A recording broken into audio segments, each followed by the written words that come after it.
Enter the world, but tread with care. Those roots remember every prayer. Carved from ash, from bone, from flame. The sacred beasts don't play or game.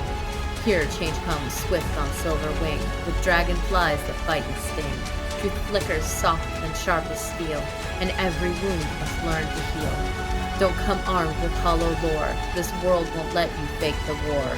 For those who think they understand, you'll bleed the fastest by your hand. So read and ache, be torn apart.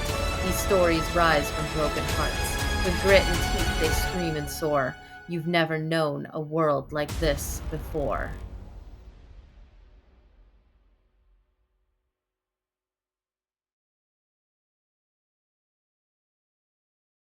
Welcome to The Black Butterfly, Book 1 of the Sacred Blood series by Sarah Yuher.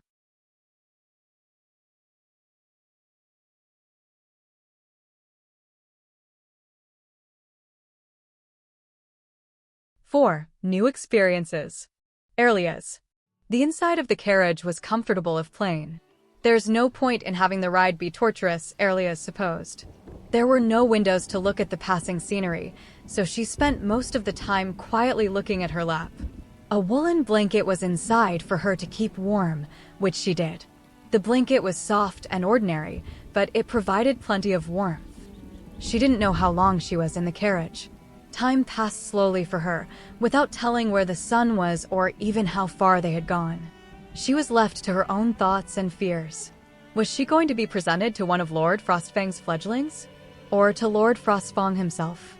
She wondered if the rumors of Lord Frostfang killing undesirable slaves were true.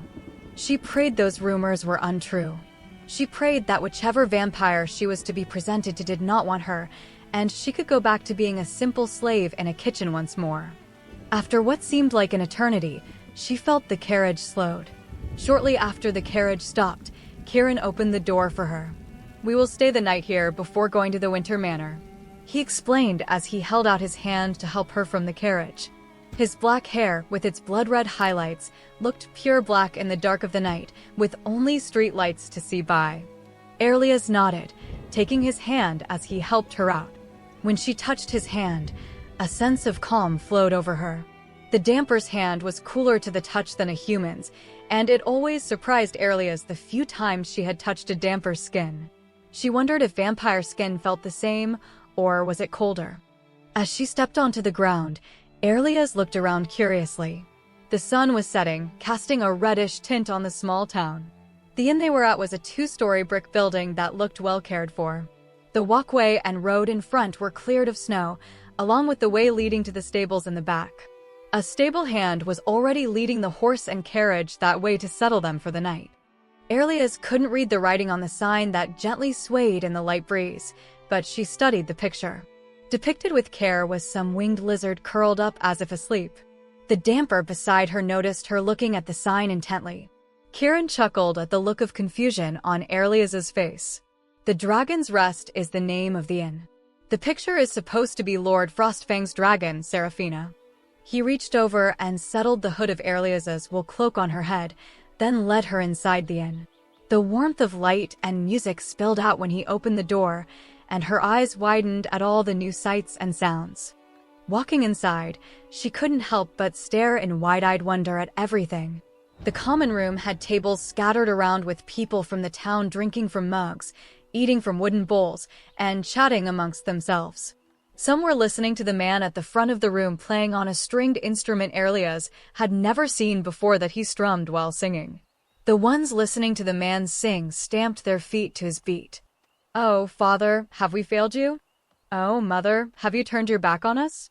What price must we pay for you to send your child unto us? For the chained and the scarred, for the broken and the damned. Let us never forget the redemption price." On one side of the room was a bar with a few people sitting on stools and mugs in front of them. Opposite the bar on the other side of the room was a large fireplace that provided warmth. The men at the bar were talking amicably with the innkeeper, a fat man with a balding head and a few stains on an apron tied around his considerable waist. Without the damper's hand at the small of her back to guide her forward, Airlias would have stood at the door gawking, frozen at the new sights and sounds bombarding her senses, But the man's song kept drawing her back to him. "Oh, Father, may you break our chains? Oh, Mother, may you heal our scars? What price must we pay for you to send your child unto us? For the chained and the scarred, for the broken and the damned. Let us never forget the redemption price." Kieran guided Aerlias to the bar through the tables and indicated that she sat as he settled onto one of the stools. Since she was not being scolded for it, Aerlias continued to look all around her in wonder. Almost everyone in the room was human, the few Dhampirs easy to pick out of the crowd by their paler skin tones. Even the innkeeper was human, which surprised Aerlias. She never knew that humans could be anything other than slaves. Even as Aerlias looked around her, she always listened to that song. "Oh, Father, can we be redeemed? Oh, Mother, what is life and death? What price must we pay for you to send your child unto us? For the chained and the scarred, for the broken and the damned. Let us never forget the redemption price." Kieran, I was wondering when you would be through next. Any news from the outside world? Aerlias gaped as the rotund innkeeper waddled over to them, pulling her attention from that sad, haunting song. She had never seen a human talk so familiarly to a Dhampir. Even Matron Bethany had spoken respectfully to Dhampirs. Kieran chuckled when he saw Aerlias' astonishment and turned to the innkeeper. "Nothing new from the last time I was here, Abraham." He set 2 silver coins on the bar. He continued, "We will just need 1 room with 2 beds for the night and dinner." The innkeeper, Abraham, nodded as he picked up the coins and dropped them into his apron pocket. "Of course, Kieran. We have venison stew tonight, along with ale or cider." With a glance at Aerlias, Kieran smiled. "I'll take ale. Best to just give her water, though." Aerlias tilted her head curiously to the Dhampir as the innkeeper nodded and left to get the order. Kieran's smile only widened at her curiosity.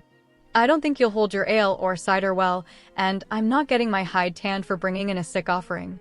Aerlias nodded, though she still didn't understand, and returned to looking around the room. She had settled on watching the man on the raised platform who was now telling a tale of Lord Frostfang and his dragon Seraphina, still plucking at the strings of his instrument. When the innkeeper returned with their dinner, she was surprised at how full the bowl was. Usually, when the slaves got stew or roast, it was mainly vegetables and small portions. Kieran had a larger portion than her, but her bowl was still twice the size she would typically get. Looking at Kieran, she watched as he broke pieces of his bread off and dipped them in the stew gravy before eating it, alternating between the bread and spoonfuls of stew and taking drinks from his mug.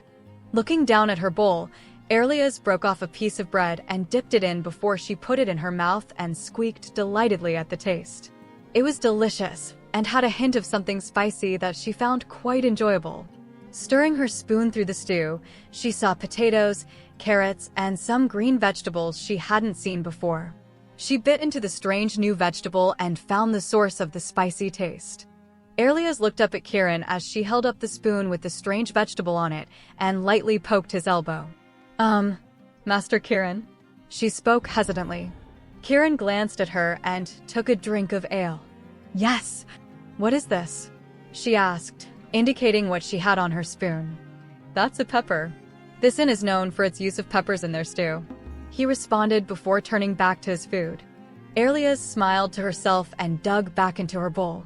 When they were done, the innkeeper had a serving girl clear away their bowls and cups as he led them to their room.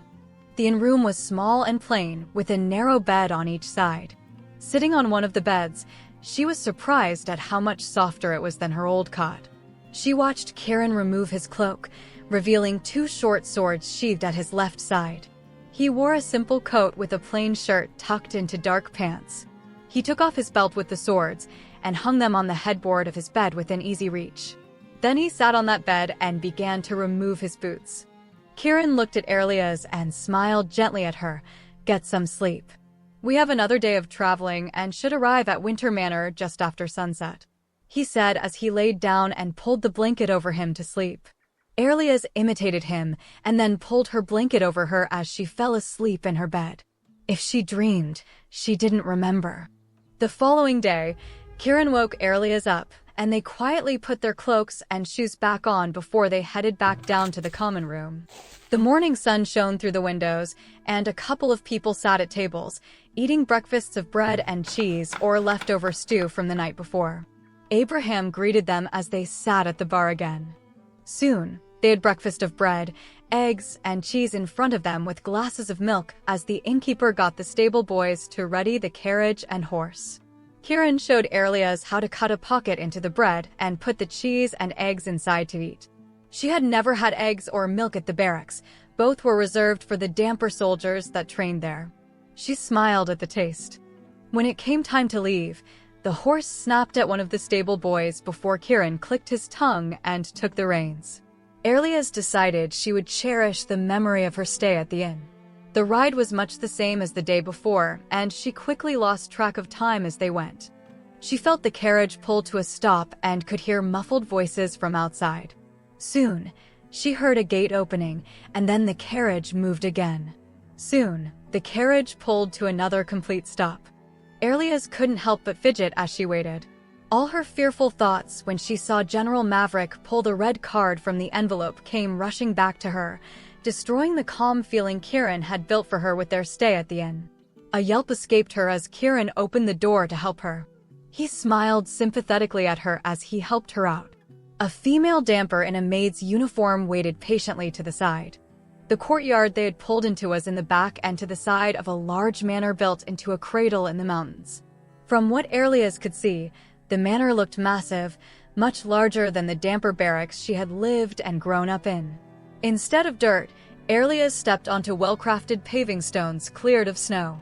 In the center of the courtyard was a patch of unpaved dirt where a tree stood, its branches bare and covered in snow. On two sides were paved roads leading from the courtyard she was in. The horse and carriage were being taken down one of those roads to where Arlias assumed the stables would be. Atop tall poles spaced evenly along the courtyard were iron dragons holding lanterns that provided light to the area. The maid was slight of frame and a little taller than Arlias. She had straight blonde hair and hazel eyes. She looked maybe a little older than Arlias, but Dampiers aged slower than humans, so Arlias had no idea how old she could be. She stood quietly behind Kieran and kept her eyes downcast toward the ground. Offering Arlias from General Maverick at Caname Academy, Kieran said as he handed the maid a stack of papers tied together with twine. Along with this past year's reports, he said. The woman took the bundle of papers and nodded. The woman looked at Arlias, who still had her eyes down as she waited quietly. Come with me, offering Arlias, she ordered her. Arlias looked up just enough to see where she was going as she followed the damper maid without looking back. Kieran watched the maid lead Arlias away from him, half hoping she would look back. He remembered when he first saw her at Caname Academy, the tiny thing she was back then. The whole drive here, he had argued with himself over whether or not to disappear somewhere to keep her from there. He almost had when he stopped at the inn and regretted not running away with her. Too many years being loyal to Lord Frostfang, he thought to himself. He headed down the path leading him to the soldiers' barracks. Kieran remembered the song the man with the harp had sung at the inn, which seemed to keep drawing Arlias's attention. A dangerous song for anyone to sing. The king and queen had outlawed it, and anyone caught singing it had their tongues cut out. That man stared right at me, daring me to arrest him for it.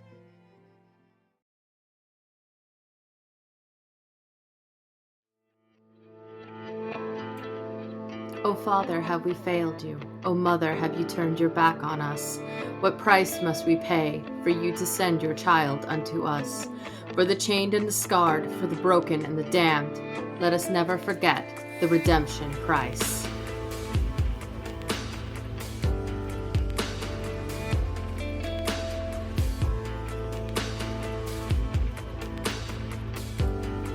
O Father, may you break our chains. O Mother, may you heal our scars. What price must we pay for you to send your child unto us? For the chained and the scarred, for the broken and the damned, let us never forget the redemption price.